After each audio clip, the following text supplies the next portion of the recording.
So welcome. On today's episode, we're going to be installing a roll-up bay door in this large opening that you're seeing right here. This is all part of a little shop build series that we've been doing. We've been working on an 800 square foot shop where we just got done putting up OSB sheathing, then house wrap. We showed you how to install doors and windows. Then we just went over this and did the hardy board siding. Now we're going to put a 10-foot wide, 8-foot tall roll-up garage door in this opening right here. So here's the door itself with the tracks. I'm currently going through the manual right now, sorting out my hardware. We have our brackets and chain operator set out here. And let me show you what we're working with. A lot of 2x4 reinforcement here. Very large header up top. So it's kind of hard to film in here. It's a little dark and small. We'll do the best we can with it. I think it's going to be relatively straightforward. As far as the manual shows, these tracks right here that the door itself goes in on either side, what you're going to do is bolt the majority of the hardware to the top. So we're going to kind of show that off once it's complete. The first and foremost thing that you want to do, measure your door, even though this is wrapped up and protected right now. The edge of the metal is right here. Make sure your opening is correct. And what we're going to do, get an overall measurement and width of the door from here to the other end. You can see our tracks right here. They're quite deep. The door rides inside of those. So whatever the width of the door is, plus about an additional inch on either side, so plus 2 inches for the opening, is how we're going to insert the door itself in here to be nice and loose. What we don't want is the door so tight to the tracks that it's rubbing up and down on the inside. One thing we want to make in contact with is these nice protected edges.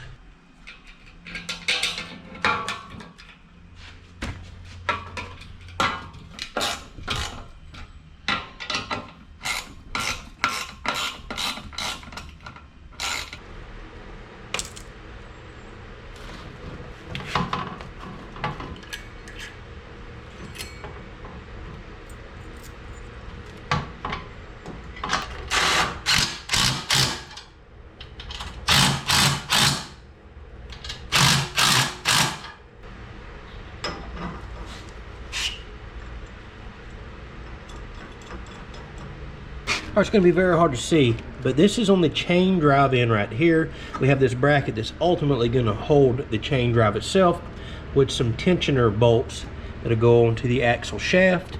You can see I installed the sprocket chain drive in. So what we're essentially about to mount right here, it's going to have a little sprocket that goes out and drives the door itself. Now on this side, this is a tensioner, and you want to make for sure that this is faced correctly. If you look on the side, it says arrow toward the wall. This tensioner can only work one direction or the other. It's got knurled knobs with a release lever here, and we'll eventually tighten this down to the shaft. You'll see all of these warnings right here and in the manual. Do not cut this plastic until we have the door lifted up and bolted in place to these brackets with the tensioners set. So keep that in mind. The door is wound. It's under spring tension. You want your tensioners in place to make sure the door rotates correctly, doesn't go flying all out of whack. Don't cut the plastic till we get lifted up, bolted in place, everything properly locked down. Then the door is tensioned for assistance in raising and lowering.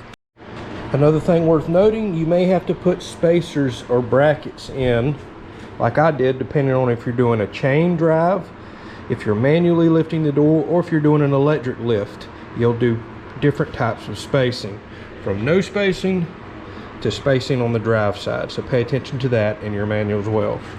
Now what we're going to do, you can see we have big holes, so we can fit a socket through here, small holes on the side there. We're about to lag bolt both of these brackets to the wall itself right here, to these studs, so we can lift this up into place and bolt those tensioners into the top side of this bracket before we ever cut that plastic. You also want to make note on the bends in these doors right here. So the door is going to be up here, and it needs to roll off into this bent section and go down. So this will determine what side that you have. Your brackets are also stamped right and left. So let's get these lag bolted in. All that hardware is provided. Again, in order to find our proper spacing, the manual does not give us the spacing for these. We're going to measure from outside edge here to the outside edge there. And we're going to set those about 1 inch inside of these tracks.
Alright, next we're going to install the chain hoist. I know it's very hard to see here, but it has bolt threads on the bottom here. You see the sprocket for the chain drive.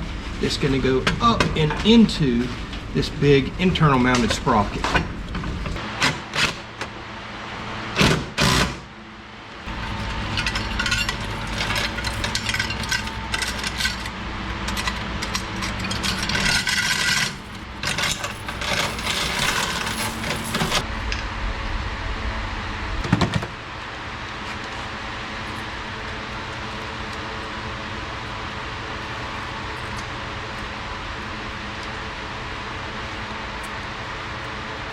All right, so according to the booklet, we need to pre-tension this. I was under the impression it was already tensioned, which makes sense. The end needs to be locked in.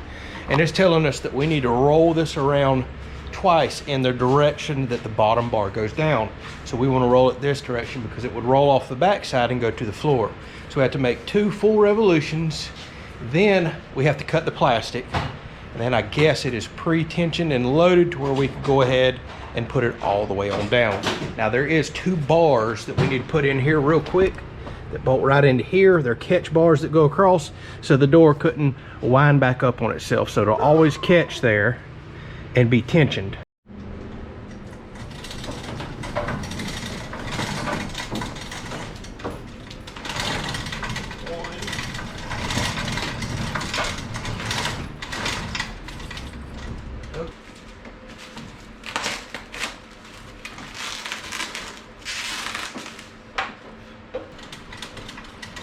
Ah, good deal.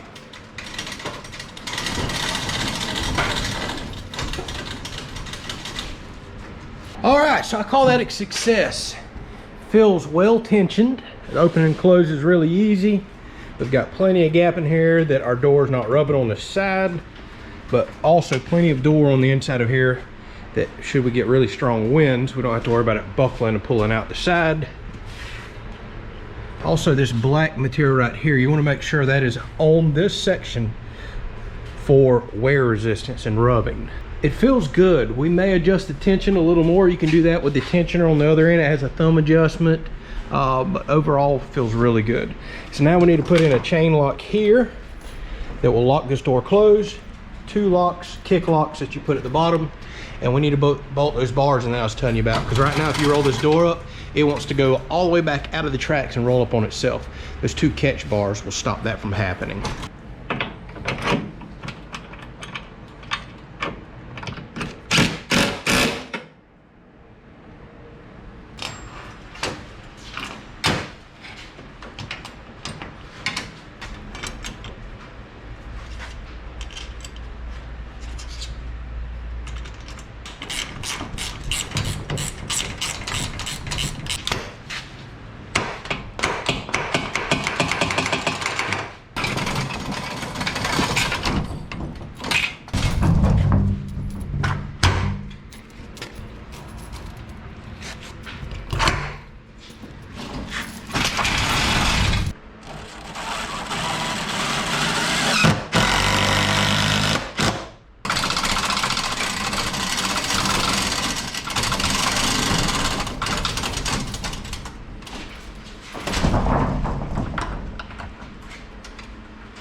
All right, and just like that, we're complete. We have the 2 locks on the bottom. The chain can be locked over there on the wall. It's nice, secure, ready to go. So everything functions as it should. Again, you can still adjust the tension by winding up and loading this a little more, a little less. The manual, well, yours may be a little different, but ours also tells us how to adjust the tension as well, especially with that thumb tensioner on this side. That knurled knob that I showed you actually locks down on the shaft, but you can loosen up or add more tension and loading to this. But this one goes up and down quite well. When you get into the larger shop doors, that's where you probably want to get very particular about your tension, because you're raising and lowering a very, very large and heavy door. All right, hopefully you learned something. Hopefully you enjoyed it. We'll catch you on the next video.